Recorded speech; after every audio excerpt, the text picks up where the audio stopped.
کہیں مسواک جیسا قیمتی سامان نکلے گا۔ واہ واہ واہ ماشاء اللہ ماشاء اللہ۔ انشاءاللہ مجھے امید ہے کچھ ملے نہ ملے آپ کی دعائیں ضرور ملے گی انشاءاللہ مجھے۔ بہت خراب دل آدمی ماشاءاللہ سمستی پور کی نمائندگی طرح کاری راشی صاحب نے شورا کی برادری میں کی ہے اور کون نہیں جانتا، ہر کوئی جانتا ہے۔ بس میں بھی چاہتا ہوں کہ ان کی دعائیں میرے دامن تک آئیں۔ شعر دیکھیے کہ مسلح اور ٹوپی اور کہیں قرآن نکلے گا، کہیں مسواک جیسا قیمتی سامان نکلے گا۔ مدارس کی ہمارے جانچ کر کے کچھ نہ پاؤ گے، ہمارے دل کی ہر دھڑکن سے ہندوستان نکلے گا۔ مدارس کی ہمارے جانچ کر کے کچھ نہ پاؤ گے، ہمارے دل کی ہر دھڑکن سے۔ یہ دیکھیے 100 سونار کی ایک لوہا ماشاءاللہ۔ دل خیر آبادی صاحب کے ماشاءاللہ ابھی انہوں نے کہا دل صاحب نے کہ مجاہد صاحب انعام اتنے آ گئے ہیں، آپ کا ٹکٹ اے سی میں کنفرم ہے، میں بھی جاؤں گا اے سی میں، ٹکٹ کو دکھا دوں گا انشاءاللہ۔ ٹرین میں اگر آپ سفر کرتے ہیں تو ٹکٹ کہاں کنفرم ہوتا ہے یہ جگہ میں آپ کو بتاؤں گا۔ اگر ٹی ٹی آ رہا ہے آپ کو دیکھنے کے لیے آپ کا ٹکٹ، تو اس وقت آپ کہیے کہ سر ایک ٹکٹ سیٹ دے دیجئے تو وہ دے گا۔ وہاں بیت الخلا کے پاس جاتے ہیں دفتر قادیانی کے قریب ہی، تو وہاں پہ کچھ جگہ خالی ہے، پھر وہاں پہ دیکھیے گاندھی جی کو دیکھا کام مکمل 100% کام ہے کہ نہیں؟ یہ سروے ہے میرا، میں نے ہم لوگوں نے دیکھا یہ تجربہ ہے کہ نہیں؟ شیخ دیکھیں میرے دوستوں، مسلح اور ٹوپی اور کہیں قرآن نکلے گا، کہیں مسواک جیسا قیمتی سامان نکلے گا۔ مدارس کی ہمارے جانچ کر کے کچھ نہ پاؤ گے، ہمارے دل کی ہر دھڑکن سے ہندوستان نکلے گا۔ ایک شعر اور سماعت کر لیجیے، مالا بہت چھوٹا ہے، ہاں ایک شعر اور دیکھ لیجیے میرے دوستوں کہ بلالی رنگ ہے اپنا گلابی ہو نہیں سکتا۔ اچھا یہ سمستی پور ہے اور ماشاءاللہ کا پورا لاہور لشکر ہے، محفوظ بھائی تمام لوگ ہیں۔ بہت میں اپنے ٹانگ پر شعر سناتا ہوں۔ لوگ کہتے ہیں کہ مجاہد حسنین حبیبی دیکھیے ڈیڑھ ٹانگ کے اندر کوالٹی کیا ہے۔ میں جہاں بھی گیا دیکھا اچھے نوجوان کو اپنی نقل کرتے ہوئے، تو میرے دل میں یہ خیال آیا کہ مجاہد اپنے ٹانگ پہ اتنا شعر پڑھ دو کہ اگر وہ نقل بھی کرنا چاہے تو اس سے پہلے ان کو ایک ٹانگ توڑوانی پڑ جائے، ہے کہ نہیں؟ اب دیکھیے اس شعر میں میرے علاوہ کوئی کلال پڑھ بھی نہیں سکتا۔ اب شعر سے میرے دوستو قاری صاحب آپ کی دعائیں چاہتا ہوں ذرا تازہ ترین، تاکہ میں کل دل خیر آبادی کے یہاں ہوں تیار میں اس مشاعرے میں دعا مجھے وہاں مل جائے۔ شعر دیکھیے گا، رحمت کی ڈال دے تو نظر ڈیڑھ پاؤں، آئے ہائے بول دیجیے مجمع ہے کہ سبحان اللہ۔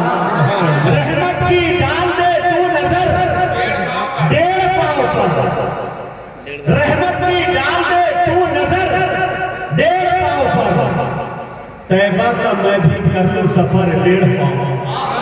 بولے بھائی سبحان اللہ۔ طیبہ کا میں بھی کر لوں سفر ڈیڑھ پاؤں پر، ارے جاؤں صفا سے جانب مروہ میں دوڑ کر، بھاگا پھروں ادھر سے ادھر ڈیڑھ پاؤں پر۔ جاؤں صفا سے جانب مروہ میں دوڑ کر، بھاگا پھروں ادھر سے ادھر ڈیڑھ پاؤں پر۔ اور ایک شعر سنیے گا، نعت رسول کا یہ مجاہد میں فیض ہے، کرتا ہے دنیا بھر کا سفر ڈیڑھ پاؤں پر۔ نعت رسول کا یہ مجاہد میں فیض ہے۔ اب وہ شعر سن لیجئے جس کا رنگ بیلانی رنگ میرے رنگ سے ملتا جلتا ہو، وہ شعر آدمی سبحان اللہ ضرور پڑھے اور باقی لوگ خاموش رہے تاکہ ہم تعداد گن سکیں۔ شعر دیکھیں میرے دوستوں کہ بیلانی رنگ ہے اپنا گلابی ہو نہیں سکتا، کوئی بھی عالم و حافظ شرابی ہو نہیں سکتا۔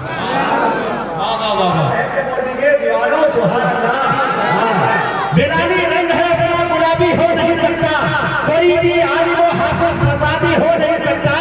ارے مدارس اتحاد و امن کی تعلیم دیتے ہیں، یہاں پیدا کبھی آتنکوادی ہو نہیں سکتا۔ مدارس اتحاد و امن کی تعلیم دیتے ہیں، یہاں پیدا کبھی آتنکوادی ہو نہیں سکتا۔ میں بڑے ادب کے ساتھ جناب حضرت مولانا انوار احمد صاحب قاسمی دعوت برکاتہ العالیہ سے گزارش کر رہا ہوں کہ کمیٹی نے جو آپ کو وقت دیا ہے، مجھے امید ہے کہ اس وقت میں انشاءاللہ 25 گھنٹے کی گفتگو کر کر آپ ہم سے رخصت ہوں گے۔ ان کے بعد آپ سے میری گزارش ہے کہ دل خیر آبادی ایک بار اور آئیں گے، ان کے بعد انشاءاللہ جناب مولانا مطلوب الرحمان مکیاوی ہوں گے، ان کے بعد جلسہ ختم نہیں بلکہ آئندہ سالوں کے لیے ملتوی کر دیا۔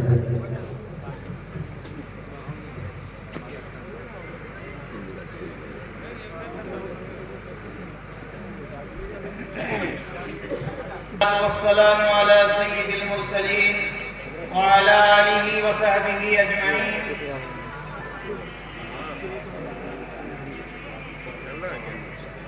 اما بعد، تمام حفاظ کرام اپنے اپنے قرآن کو لے کر چلے جائیں. اعوذ باللہ من الشیطان الرجیم. بسم اللہ الرحمن الرحیم. الف لام میم. احسب الناس ان يتركوا ان يقولوا آمنا وهم لا يفتنون. صدق اللہ العظیم. قال النبی صلی اللہ علیہ وسلم اشد الناس بلاء الانبیاء ثم الامثل فالامثل. قابل عزت علماء کرام، معزز حاضرین، عزیزان ملت، آپ حضرات کافی دیر سے بلکہ پوری رات علماء کے بیانات اور شعراء کے شاعرانہ کلام سے اب تک محفوظ ہو رہے ہیں. آخری میں اس ناچیز کو موقع دیا گیا ہے. اللہ تبارک و تعالیٰ نے ایمان والوں کو اس دنیا کے اندر آزمائشوں کے لیے اور ان کے امتحانات کے لیے بھیجا ہے.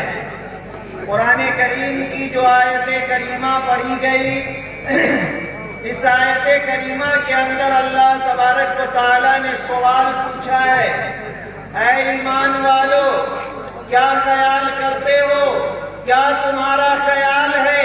کیا تم سمجھتے ہو کہ تم ایمان کا بھی دعویٰ کرتے ہو؟ تم ایماندار ہونے کا دعویٰ کرتے ہو؟ تم محمد صلی اللہ علیہ وسلم کے امت ہونے کا دعویٰ کرتے ہو؟ تم یہ کہتے ہو کہ ہم قرآن والے ہیں اور تمہاری آزمائش نہیں کی جائے؟ تم یہ کہتے ہو کہ ہم حدیث والے ہیں، تمہاری آزمائش نہ کی جائے؟ تم یہ کہتے ہو کہ ہم اللہ کے ماننے والے ہیں اور تمہاری آزمائش نہیں کی جائے گی؟ احسب الناس ان يتركوا ان يقولوا آمنا. کیا لوگوں نے یہ خیال کر لیا، یہ سمجھ لیا کہ ہم نے کلمہ پڑھا اور ہماری آزمائش نہیں کی جائے گی؟ نہیں، ایمان والوں کی آزمائشیں ہر دور میں ہوئی ہیں. آج کا موجودہ دور، آج کا ہندوستان یہ آزمائشوں کا دور نہیں ہے، بلکہ ایمان والوں کی آزمائشیں، ان کے امتحانات، ان کو سختیوں میں لے جانا، ان کو بھٹیوں میں آزمانا، ان کو آگ پہ دہکانا، یہ ہر زمانے کے اندر ایمان والوں کے ساتھ ہوا ہے. جا کر دیکھیے، مکہ کی سرزمین ہے، بلال کا جسم لہو لہان ہے، جسم میں آبلے پڑ چکے ہیں، لیکن پھر بھی آپ کو گھمایا جاتا ہے، گھسیٹا جاتا ہے. کیوں؟ اس لیے کہ محمد کے ماننے کا دعویٰ کر رہے ہیں، اللہ کے ایک ہونے کا دعویٰ کر رہے ہیں. جا کر کے پوچھئے سمیہ رضی اللہ عنہ سے، جس کو شہید کیا گیا، پہلی شہادت اسلام میں نصیب ہوئی، بڑے دردناک طریقے پر شہید کیا گیا. اے ایمان والو، حالات کا رونا کیوں روتے ہو؟ حالات سے کیوں گھبراتے ہو؟ حالات سے کیوں ڈرتے ہو؟ مومن حالات سے ڈرا نہیں کرتا، مومن سختیوں سے گھبرایا نہیں کرتا، مومن پریشانیوں سے حیران نہیں ہوا کرتا، بلکہ مومن کی تو نگاہ ہوتی ہے، اے نوجوانوں، ایمان والوں کے نوجوانوں اور ہماری نوجوان بچیوں، تمہارا یہ وقت، یہ دور اس لیے نہیں ہے کہ تم رات بھر موبائل کے گوگل اور انٹرنیٹ پر گزارو، بلکہ تمہیں تو اس دور میں محمد بن قاسم بن جانا چاہیے تھا، خالد بن الولید بن جانا چاہیے تھا، سمیہ بن جانا چاہیے تھا، حفصہ بن جانا چاہیے تھا. تمہیں تو اپنی زندگی اس سوچ و فکر میں گزارنی پڑے گی کہ اب حالات کو بدلا کیسے جائے. اس لیے میرے دوستوں اور بزرگوں، ایک بات یاد رکھیے گا کہ ہم لطیفے سنانے کے قائل نہیں ہیں، اور علماء محققین اور اہل علم اور اپنے اساتذہ اہل علم کو میں نے نہیں دیکھا کہ وہ اس طریقے سے گفتگو کرتے ہو. مومن کے سامنے تو قرآن پیش کیا جائے گا اور قرآن کے انداز میں پیش کیا جائے گا. مومن کے سامنے تو حدیثیں پیش کی جائیں گی. مومن کے سامنے تو مکہ کی زندگی کو پیش کیا جائے گا. میرے دوستوں اور بزرگوں، حالات سے گھبرانا نہیں ہے ایمان والوں کو، بلکہ ہر دور کے اندر ایمان والے حالات کو بدلا کرتے ہیں. مومن کبھی بزدل نہیں ہو سکتا. مومن بزدل نہیں ہو سکتا، اس لیے کہ ایمان اور بزدلی ایک دل میں جگہ نہیں لے سکتی. ایمان اور بزدلی ایک دل میں جمع نہیں ہو سکتی. اگر ایمان ہے تو وہاں بزدلی کی کوئی گنجائش نہیں، اور اگر بزدلی ہے تو وہاں سے ایمان رخصت ہونے لگتا ہے. اس لیے اے میرے ایمان والے بھائیوں اور پردہ نشی خواتین اور مستورات، آپ یہ سمجھے کہ مومن کی نگاہ ہر وقت اس آیت کے ٹکڑے پر ہوتی ہے، لا تحزن ان اللہ معنا، کہ حالات جتنے خطرناک ہو، سامنے ظالم جتنا بڑا ہو، جابر جتنا بڑا ہو، طاہر جتنا بڑا ہو، لیکن وہ کتنا بڑا ہو جائے وہ تمہاری رب کی طاقت سے آگے نہیں نکل سکتا.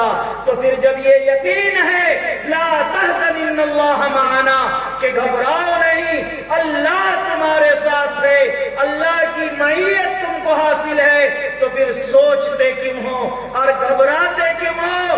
بڑھو اور آگے بڑھ جاؤ، لبیک کہو، حالات کو پکڑو، اس سے مقابلہ کرو، مدافعت کی قوت پیدا کرو. اپنی طرف سے ظلم نہ کرو، پہل نہ کرو، لیکن مدافعت کی طاقت اپنے اندر پیدا کرو. اپنے اندر وہ ہمت پیدا کرو، وہ جواب مردی پیدا کرو کہ لوگ تمہارے روب کو دیکھ کر سمجھ جائے کہ یہ مومن قوم کا بچہ اور بچیاں جا رہی ہیں. میرے دوستوں اور بزرگوں، مصائب میں الجھ کر مسکرانا میری فطرت ہے. ہمیں ناکامیوں پہ اشک برسانا نہیں آتا. بہت سنے آپ لوگ اصلاح معاشرہ کے اوپر، بے شمار آپ نے سنا. سب سے پہلی بات یہ سن لیجئے کہ ہر آدمی اپنی اصلاح کر لے، پورا معاشرہ سدھر جائے. ہر آدمی اپنی اصلاح کر لے، ہر آدمی اپنے آپ کو سیرت اور سنت اور حدیث کے اور قرآن کے سانچے میں ڈال لے. اصلاح خود بخود ہر بستی کی ہو جائے گی، پوری بستی اصلاح کا مجسمہ بن جائے گی. میرے دوستوں اور بزرگوں، قرآن کہتا ہے احسب الناس ان یترکوا ان یقولوا آمنا وهم لا یفتنون. علامہ ابن کثیر رحمۃ اللہ علیہ اپنی تفسیر میں لکھتے ہیں کہ جو ایمان والا ہوگا اس کی آزمائشیں ہوں گی. اس کو وقت کے ابو جہل کی طرح کبھی آگوں میں تپایا جائے گا، کبھی اس کو جیلوں میں رکھ کر کے قید و بند کی صعوبتوں سے اس کو پریشان کیا جائے گا، کبھی اس کو سختیوں میں گزارا جائے گا. لیکن جو ایمان والا ہوگا تو وہ کہے گا کہ رب ہمارے ساتھ ہے، موت سے پہلے موت نہیں آ سکتی اور موت کے بعد زندگی کی رونق باقی نہیں رہ سکتی. اس لیے وہ کبھی بھی حالات سے نہیں گھبرانا ہے. علامہ اقبال نے کہا کہ تو شاہی ہے بسیرا کر پہاڑوں کی چٹانوں میں. مسلم نوجوانوں کو للکارا کہ اے نوجوانوں، تمہیں تو خالد بن ولید کا ثبوت دینا ہے، تمہیں تو طارق بن زیاد کی طرح سمندروں کے کنارے پر جا کر پار ہونے کے وقت کشتیوں کو جلا دینا ہے تاکہ لوٹنے کی امید بھی دل میں پیدا نہ ہو. اسلام کے لیے آگے بڑھتے جاؤ، قوم کے لیے آگے بڑھتے جاؤ، قوم کو سہارا دو، ایک دوسرے کی ہمدردی کرو، ایک دوسرے کا ساتھ دو. میرے دوستوں اور بزرگوں، آج حد یہ ہے، ہمارا یہ حال ہے آج کہ ہم، میرے دوستوں اور بزرگوں، ہمارا پڑوسی ہم سے خوش نہیں،